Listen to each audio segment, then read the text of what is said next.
All right, listen up. We're doing a huge update. I'm sorry to pack all this into one episode. It's very tough on me to do this. But we're going to start with, I know this is a Nova update. This is a, classic car build update, but I got to show you this thing because this is the cool channel, cool stuff channel. And this thing is so cool. If you don't know what an aqua scooter is, I'm exposing you to it now. It's a 2-cycle machine that pulls you through the water, and it's basically a personal propulsion device. It's so cool. So I found one of these things. It needed a carb rebuild. I'm doing it.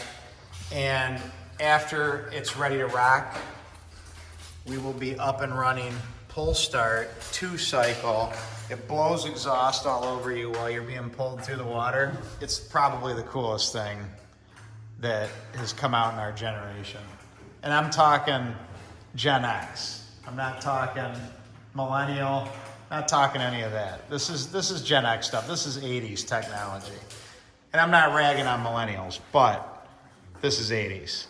So let's move over to the important part. I got Lamar here, and then I had Mike Woods here, but he wanted to bail before we did this video. He got nervous. He got nervous, which, I'm not going to call the guy out. But Lamar, tell me about Pat. What happened to Pat? Pat's a no-call, no-show. Yep, he was texted. Now Frank, don't even get me started on Frank. He's not at all a part of the whole deal. Yeah, we don't know what happened to Frank. Yeah, I can't even summon him anymore. But the weather is warming up, so he should be. He should be back. He wants his boat ride. And Pat, we'll see him too. But we got into this, so we got over here, it's kind of funny. We were gonna get into the main body harness of the car, and we just gravitated to this engine harness. I don't know why. I think it's because we like working on engines and we don't like working on the inside of the car. So we're going to what we like. So this is the Holley harness. We got in this, so there's all these plug-ins right into the harness. This is the injector plug-in. You got the coil plug-in here. Everything's labeled real nice. It looks real good. But the only issue with it is you start to really clutter the engine compartment. So you got to be careful on how you lay this thing out. And going in through the firewall, you got to have a hell of a hole. I mean, it's big. Inch and a half. Inch and a half. And we had to pass the relay through, and you really couldn't do it. So what we wound up doing, my boy Lamar over here, he cut this relay off the harness, and then after we got it through the firewall, we did a real nice solder job. I got to hand it to him in shrink tube. I mean, this is pro stuff. So we got the harness into the car, and we're probably going to terminate it under the driver's seat where the ECM engine control module will sit, which is the Holley Dominator setup. And as you can see, while I'm in here, we've made some headway. Lamar made some headway on the American Auto wire harness. I know it looks like spaghetti. It looks disgusting. But the reality is, we're not even going to use a lot of these wires in this car because there's no power windows, there's no power locks. Those are not things that true hot rodder men have in a car. And so we're not doing that stuff. We just need the bare essentials here. We want to go fast, we want to make noise, and that's what we're going to do. So, Lamar, anything I'm forgetting on the wire harness side of things? That's pretty much it with the wiring. Okay. Yeah. All right. So then let's talk about the Proform coil mounts.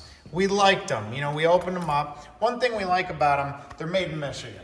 I think it's over on Gross Spec Highway, something like that. Of course, you can't buy them from there. You have to buy them through Summit or whatever. But basically, you're dealing with, piece of steel, powder coated, stainless hardware. But we got a couple problems. If you go with the Holley EFI coils, which, if you're running the Dominator system, most people are going to go with, you got a couple issues. One is, check out your screw length that they give you. So it's a stainless Allen screw, and look at that. Is that enough to really clamp down? Now, Lamar seems to think it could be. No, I don't. But no, it's not. And then look at, here's our other problem. You go to mount it to the bracket, and unfortunately, well, I'm not even gonna show you, but I'll just tell you, the bolt holes do not line up. The spanse on these holes is wider than this. So there's gonna be some manipulation, some bending. So not only do we need longer Allens, but we also need to tweak the actual coil mount bracket itself. Okay, so then we move over to drilling a hole in the gas tank, which is so much fun. And we have the Holley Sniper dual pump in-tank fuel module setup, which is really, really cool. And went ahead and took the stock Nova tank. Sender goes in here, and we drilled a 4-inch hole and then dropped the sender in. Now, after we dropped it in, we realized that we had to shorten it, and there's a couple of stainless steel rods that stick down. You cut them off with a cutoff tool. Went ahead and did that. Now, the way this secures to the top of the tank is there's these throw-out, what would you call those things? Teeth, aluminum, I don't know. They're a weird shaped piece of aluminum that feet, toes, whatever you want to call them, that throw out and they grab the lip of the tank. Well, this fastener is made out of steel. The other item is made out, the other tooth, foot, toe is made out of aluminum, and then you put a thread locker in there and kaboom, you've got galvanic corrosion. So one of these fasteners, I actually wound up trying to get it to move after we got everything in there, got the height of the sender worked out, and couldn't get it to turn. It was locked up. So I had to take the whole thing apart, remove all the fasteners. Luckily, I hadn't stripped the Allen head bad enough. So I was able to clean all the threads, reassemble the whole thing, put new thread locker on it, and put it back in here. And as you see, the foam gasket they give you, it sucks down really tight and kind of seals the whole thing off. And you got to have a minimum clearance in a fuel tank for this particular sender of 7 inches. Or it will not work. So there you go, fuel module installed.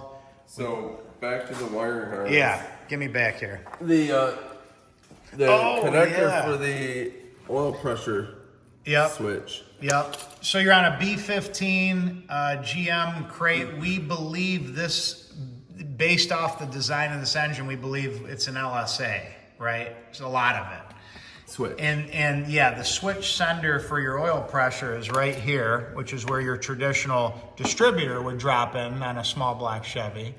And of course, they've replaced it on LS generations with a oil pressure sender. Well, the problem is you can look in there and see it does have kind of a triangle pattern to the pin connectors, which the Holley one does have, right? It does have that, but it will not plug in there. It's not the right configuration. The female connector is way too big for the male, which, you never want to be that way in life. Never, ever. So you're either going to need to swap out a pigtail here or a sensor. A sensor. Yep, or you need an adapter harness little thing that goes in there. Oh, Lamar, why don't you talk about that cam sensor. What's going on down here?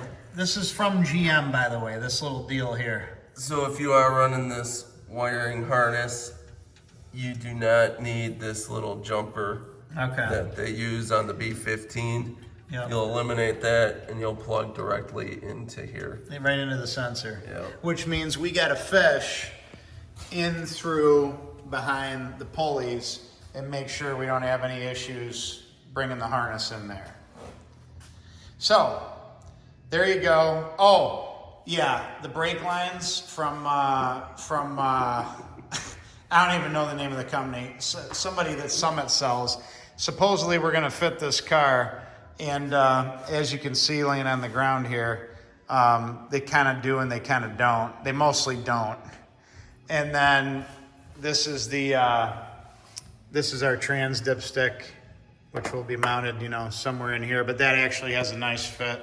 That worked out well. But the brake lines, yeah, I think it's pretty safe to say that if you're going to go with this TCI setup and you're going to go with Willwood disc brakes and the whole thing, you're pretty much, if you want to save yourself some money, just make custom brake lines, because this off-the-shelf stuff, they claim it fits this car and yada yada, it just doesn't. So we're in the middle of brake line city trying to figure this whole thing out, and hopefully we'll have it done soon. So I don't know. That's the big update. I'm sorry. Oh, you forgot to include the wipers. Those beautiful Oh my wipers. gosh, look at those wipers. Now, for those of you that don't know, a stainless steel wiper for 1964 car, go on eBay and look, you'll be blown away.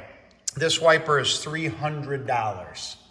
All really? repop, or not repop, new old stock, $300. So you go to Trico and you buy these, and guess what? They're like powder coated silver, so they kind of look like stainless, but they're not. But hey, what the heck? They still give you the look that you want, and everybody's happy. You can turn on your wipers, and you know you're a happy guy. If we get them wired correctly. If we get them wired correctly, and if they park properly, and if this motor thing that we put on works good. So anyway, the upholstery. Shout out to my boys over here at, I think it's Full Throttle or Full Line Upholstery. Somebody here in White Lake did a real nice job. We got the covers in from one of the outlet stores that sells Nova parts, and they're a very nice, repop vinyl cover, and everything's looking really good with the seats. So as soon as we get the Dynamat and get the wiring done, we'll get the Dynamat in there. We'll lay the carpeting back in. We'll start putting the seats in, and away we will go. So, Lamar, am I missing anything? I think that's it, other than, we've been missing Frank. We've been missing That's for sure. Pat, but Pat, we did have a showing from Duncan tonight. I mean, and that almost made my heart stop. He brought me some soap over here. So, yeah, it even has my name on it. So there you go. That's where we're at. So anyway, have a good week, and we'll be back at you. See ya.